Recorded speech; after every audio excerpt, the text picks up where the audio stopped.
আমার বাপ চাচারা 14 গোষ্ঠী আওয়ামী লীগ করে এসে, আপনি? আমিও আওয়ামী লীগ করি। আপনারা যারা আওয়ামী লীগ করতেন তারা এখন কেমন আছেন? আছি আর কি, বাঁচি আছি কোনো রকমে। আমরা তো মারামারিতে যাইনি, কেমন ফেসাদ করতে যাইনি, কিন্তু আমরা তো ভোলাই বেড়াচ্ছি। কেন্দ্রেই যাবো না আমি, কেন্দ্রে যাবো আবার কিনা ছবি চলবে আমি তাহলে। ভোট নিয়ে গোপালগঞ্জের একটি অংশের ভোটারদের ভাবনাটা এমনই। তাদের দাবি, শেখ হাসিনা ভোটে না থাকায় ভোট কেন্দ্রে যাবেন না তারা। গোপালগঞ্জের মানুষ ধরেন 60%ই না যাওয়ার সম্ভাবনা, আমার ব্যক্তিগত ধারণা বলতেছে যেটা। প্রশাসন এখানে ঘুরতে আসলো, এদের ভিতরে ভয়ে কাজ করতেছে যে আমাদের ধরে নিয়ে যাবে না।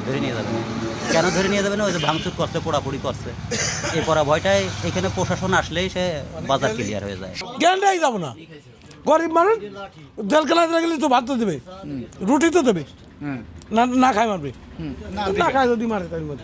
ছেলে মেয়ে বাপ চাচারা জেল খাটায়, আর আমরা এনে বসে সেই জায়গায় যাবো ভোট দিতে। এই জেলা বরাবরই আওয়ামী লীগের ঘাঁটি, কিন্তু আওয়ামী লীগের কেন্দ্র থেকে প্রান্ত সব পর্যায়ের নেতারাই এখন পলাতক। কোথাও কারোর দেখা মেলে না। কিন্তু সাধারণ আওয়ামী লীগের ভোটারদের পরিস্থিতি জানতে চ্যানেল 1 3 দিন এই জেলার বিভিন্ন গ্রাম ও বাজার ঘুরে পরিস্থিতি বোঝার চেষ্টা করেছে। গোপালগঞ্জের পরিস্থিতি এখন থমথমে। ভোট কিংবা আইনশৃঙ্খলা পরিস্থিতি নিয়ে কেউই মুখ খুলতে চান না, ক্যামেরা দেখলেই এড়িয়ে যান। গোপালগঞ্জের 3টি আসনের একটানা সংসদ সদস্য ছিলেন শেখ হাসিনা, শেখ সেলিম ও ফারুক খান। জনপ্রতিনিধি হয়েও আসনগুলোতে তারা সময় দিতেন না। সকল কাজই তারা করাতেন আওয়ামী লীগের স্থানীয় নেতাদের দিয়ে। 1.5 দশকে বহু উন্নয়ন প্রকল্প থেকে শুরু করে স্বাভাবিক সেবাটুকু পেতেও নানা অনিয়ম আর ভোগান্তি পোহাতে হয়েছে গোপালগঞ্জবাসীকে। সদর আসনে শেখ সেলিমের স্বেচ্ছাচারিতা, অনিয়ম ও কমিশন বাণিজ্য সদর আসনের আওয়ামী লীগ সমর্থকদের মধ্যে ব্যাপক ক্ষোভ তৈরি করেছে। আমরা ভোট দিলেও যা না দিলেও তা আমাকে তো যে আওয়ামী লীগ সরকার চলে গেছে, যার পরে আমরা তো খালি সাধারণ মানুষ ভুগবার নাকছি। তাই যে এরপরে নির্বাচন হওয়ার পরে যদি কোনো সরকার আসে, সে কি আমাকে চাপ সব সময় থাকবে। যে কেউ 10,000 ভোট পেয়ে হবে, কেউ 3,000 পাইও হবে। এখন কি হবে যাবে দেশের পরিস্থিতি, যাবে ভোট কেন্দ্রে মানুষ যাবে মনে হয়। কাজীরবাজার এলাকা, ভোট নিয়ে এখানেও খুব একটা আলোচনা নেই। অপরিচিত মানুষ দেখলেই রাজনৈতিক আলাপ একেবারেই বন্ধ। কিন্তু তারপরও জানতে চাওয়া এই জনপদের মানুষ ভোট নিয়ে কি ভাবছেন। গোপালগঞ্জে বিশেষ করে বাংলাদেশ জাতীয়তাবাদী দল তথা বিএনপির এই পক্ষের লোকজন ইতিপূর্বে খুব কমই ছিল। তারপরেও অবশ্যই এখানে জাতীয়তাবাদের ধারা এখন প্রবাহিত এবং প্রসারিত। পিটি চিন্তা ভাবনা আমরা অনেক আগেই ছাড়ান দিয়েছি। পিটিনির ভয় হরিণে ওটার কিছু একজনের তো দ্বিতীয় ভোটগুলো তো নষ্ট করা যাবে না। শেখ সেলিমের গাড়ির হাত দিলে কিল খায়, মার খায়। ওই ভোট আছে দেবো, কিন্তু মার খাবো না, গাড়ি হাত দেবো না। যখন আওয়ামী লীগ সরকার ছিল তখন সবাই দেখা যায় বিএনপির লোক এলাকায় খুঁজে পাওয়া যায় না। বিএনপি সরকার আসবে এরকম কিছু বোঝা যাচ্ছে, তখন তো মনে করেন আমাদের এলাকায় কোনো আওয়ামী লীগের লোকই নাই, সবাই বিএনপি। প্রার্থী চেনেন কারা কারা দাঁড়াইছে?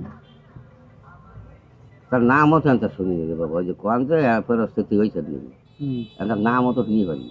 এনসিপির সমাবেশে হামলা, পুলিশের গাড়ি পোড়ানোর মামলায় অনেকেই আসামি হওয়ারা বেশিরভাগই পালিয়ে থাকছেন অন্য জেলায়। ভোট এখন তাদের কাছে টিকে থাকার লড়াই। মূল নেতা যেহেতু এখানে নাই, যার কারণে সাধারণ মানুষ যারা মানে এমনি কোনো দলের সাথে সম্পৃক্ত না, কিন্তু ভোট দিত আওয়ামী লীগকে, সে সমস্ত মানুষ তারা তো একটা অস্তিত্ব খুঁজে পেতে চায়। ঠিক আছে, এদের সাথে থাকে আমরা যাতে কোনো সমস্যার সম্মুখীন না হই, অথবা যারা পলাতক আছে তাদেরও কিভাবে মামলা থেকে রেহাই দেওয়া যায়, এদের পিছনে থেকে আমরাও সেই চেষ্টায় আছি। কিন্তু আমরা আওয়ামী লীগকে ভোট দিই। একটি অংশের মতে এই এলাকায় ভোট সুষ্ঠু হওয়াটাই প্রধান চ্যালেঞ্জ। ভোট কেন্দ্রে যাবেন না এমন মানুষের সংখ্যাও অনেক বেশি। আমরা এখন গোপালগঞ্জ শহর থেকে 25 কিলোমিটার দূরের একটি গ্রামে আছি। গ্রামের নাম বনগ্রাম। এই গ্রামের বাজারে অনেকের সাথেই আমরা কথা বলার চেষ্টা করেছি। এটি মূলত আওয়ামী অধ্যুষিত এলাকা। এখানে বেশিরভাগ মানুষ এখন গ্রামে থাকেন না, কারণ 5ই আগস্টের পরে অনেকগুলো মামলা হয়েছে, সেই মামলায় আসামি হয়েছেন তারা।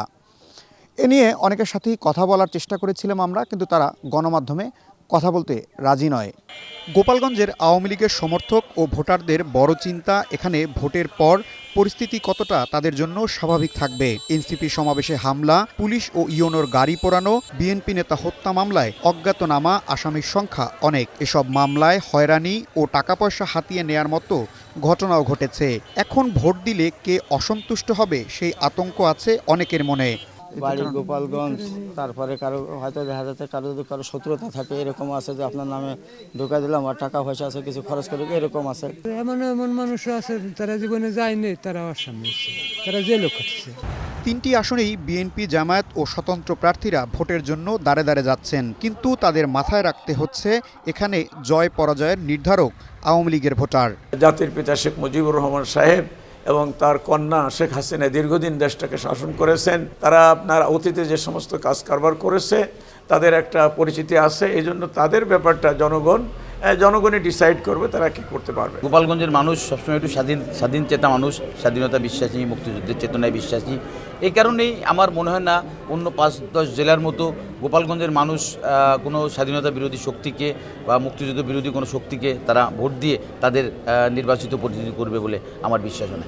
গোপালগঞ্জে ভোটের দিনে 2টি চ্যালেঞ্জ: আইনশৃঙ্খলা পরিস্থিতি স্বাভাবিক রাখা ও ভোট কেন্দ্রে ভোটারের উপস্থিতি নিশ্চিত করা। এই পরীক্ষায় সরকার কতটুকু সফল হবে তা হয়তো সময় বলে দেবে। ইশতিয়াক ইমন, ওয়ান নিউজ, গোপালগঞ্জ।